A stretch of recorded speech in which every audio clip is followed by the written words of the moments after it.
What is up, guys? Welcome to another video, and today we are here with this RSR. Hey, shout out to all the original boys that know what this RSR is. Anyway, you guys have all read the title. You know why you've clicked on this video.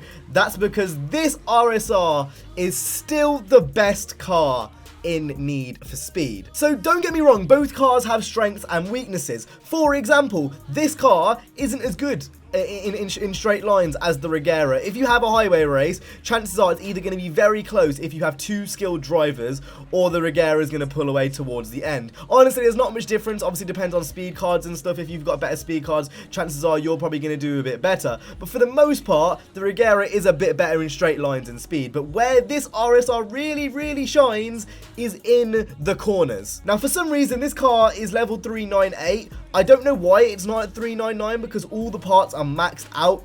Some of the speed attributes, some of the perks aren't maxed out, but everything else is. So I really don't know why that's a thing. Other than that though, this car is maxed out essentially. The game's just a bit bugged. And I can tell you, this is the fastest accelerating car in the game, and as well as that, it's also the best handling car in the game. We're going to go into a race. We're going to show you exactly what I mean instead of just speaking at you. You don't want to hear me speak.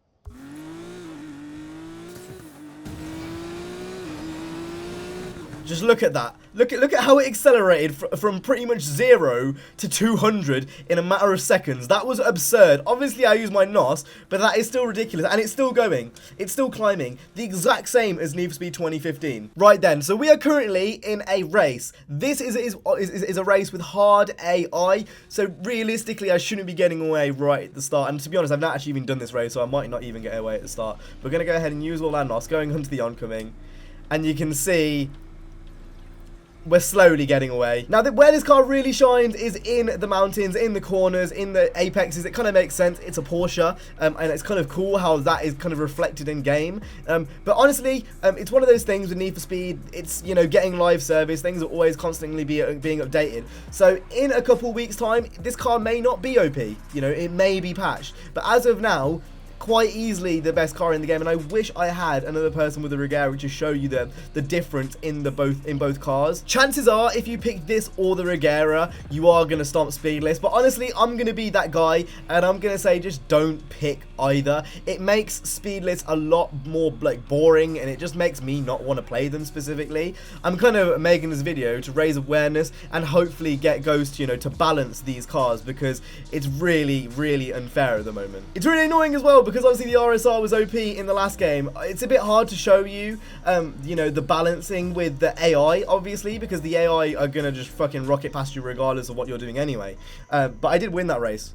And I think if you look at how I took the corners and stuff, you can definitely tell there's a distinct difference. Right, we're going to go to the garage now, because I want to show you guys some of the customization. As well as that, I also want to show you guys what speed cards I have enabled on the car. This isn't going to be a very long video. It's going to be very much a video just quickly showing you guys what this car is all about. Honestly, like I said, it's a bit ridiculous. Right, so as for the speed cards, I'm going to quickly show you guys that. So if we go to performance customization, you can see everything is level 18, but for some reason it says 398 at the top, which is a bit weird. And then we've got the 3 bonus for the Nestec parts and 3 bonus for the carbon parts.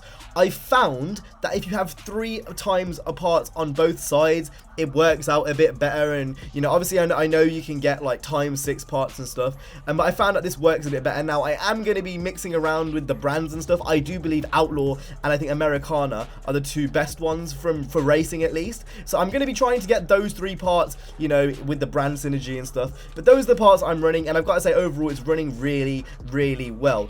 Really weird how they've done the stats in this game, because this car only has 716 horsepower, but the Regera has something like 1,000. Yet this car is almost it is better. It's ridiculous. And then in terms of actual customization, if I go ahead and just remove everything to stock except the wheels, I'll quickly show you guys what you can do. You can pretty much do anything to this car. I've already made a full video about the customization. It's just typical RWB kits, and then as well as that, you've also got the Magnus Walker parts. I almost went blind then for a second. Blind! I decided to make the 2015, the Need for Speed 2015 RWB Porsche, just because it was one of the most iconic cars from the last game, and it kind of just made sense for me to do that. So I'm going to quickly reapply all these parts real quick.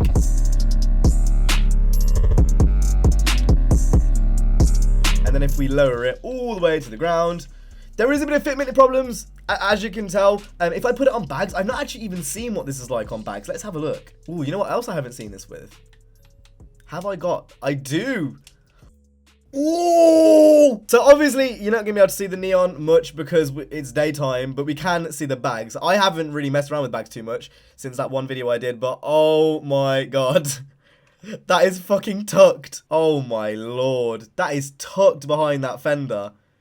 Jesus Christ. Jesus! I will say, this car is ridiculously OP, but if you're telling me that doesn't look nice, you are clueless. Anyway, that pretty much rounds it up for this video. I just kind of wanted to share my findings about this RSR. There's really nothing else to say other than try it for yourself. If there's any hard events that you're stuck with in the career mode, this might be the car you want to go ahead and use. I would advise to use it against it in speedless, just because it makes it unfair, and obviously variation is something which I think is very important for speedless. But do what you want, you know, is your life, I guess. But that's kind of this video done over with. So I hope you guys enjoyed this video. If you did, make sure to go ahead and hit the like, subscribe. I'll see you guys in the next one. You guys have an awesome day, safe, and peace.